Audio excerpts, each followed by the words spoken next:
اعوذ باللہ من الشیطان الرجیم بسم اللہ الرحمن الرحیم۔ سوال: ہمارے گاؤں میں مشہور ہے کہ وہ مغرب کی اذان کے قریب اپنے گھروں کے دروازے کھولتے ہیں اور کہتے ہیں کہ اس وقت اللہ کے نیک فرشتے آتے ہیں۔ ہم اس لیے دروازے کھولتے ہیں تاکہ وہ فرشتے گھر میں داخل ہو سکیں۔ شریعت میں اس کی کیا حقیقت ہے؟ قرآن و سنت کی روشنی میں واضح فرما دیں۔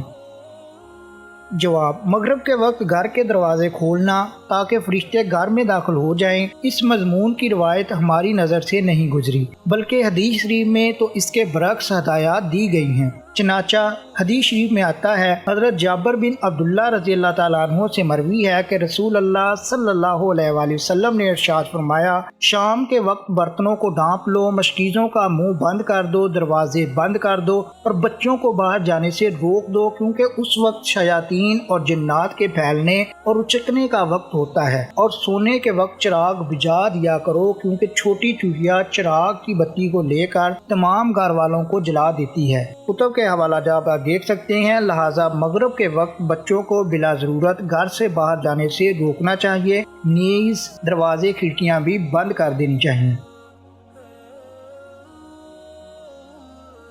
سوال: مفتی صاحب، چمگادڑ کا گھر میں آنا اور گھونسلہ بنانا کیسا ہے؟ لوگ کہتے ہیں کہ گھر کے ویران ہونے کی علامت ہے۔ ہم نے بہت چمگادڑ مارے ہیں لیکن پھر بھی وہ گھر سے نہیں جاتے۔ گھر سے نکالنے کا بھی کوئی حل بتا دیں۔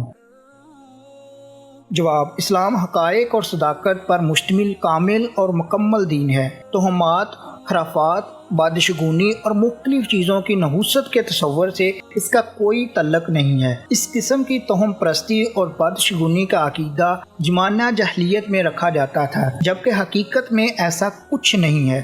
لہٰذا مسلمانوں کو اس قسم کے توہمات اور خرافات سے اجتناب کرنا چاہیے۔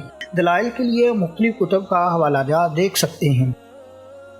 مفتی صاحب، دکان کے افتتاح کے موقع پر کیک یا ریبن کا کاٹنا کیسا ہے؟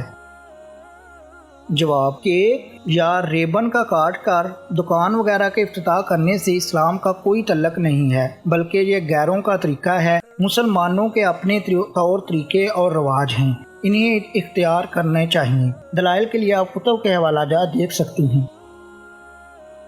سوال: مفتی صاحب، اکثر لوگ کہتے ہیں کہ جس گھر میں یا گھر کی بنیاد میں اونٹ کی ہڈی رکھ دی جائے اس گھر میں کالے جادو کا اثر نہیں ہوتا۔ براہ کرم اس کی وضاحت فرما دیں۔ جواب: واضح رہے کہ یہ عقیدہ رکھنا کہ اونٹ کی ہڈی گھر میں رکھنا جادو سے حفاظت کا ذریعہ ہے، یہ بالکل بے اصل اور من گھڑت بات ہے۔ لہٰذا ان بے بنیاد باتوں پر توجہ دینے کی بجائے رسول اللہ صلی اللہ علیہ وسلم نے جادو سے حفاظت کے جو اذکار و وظائف بتائے ہیں ان کا اہتمام کرنا چاہیے۔ دلائل کے لیے آپ صحیح مسلم کی حدیث نمبر 4492 دیکھ سکتے ہیں۔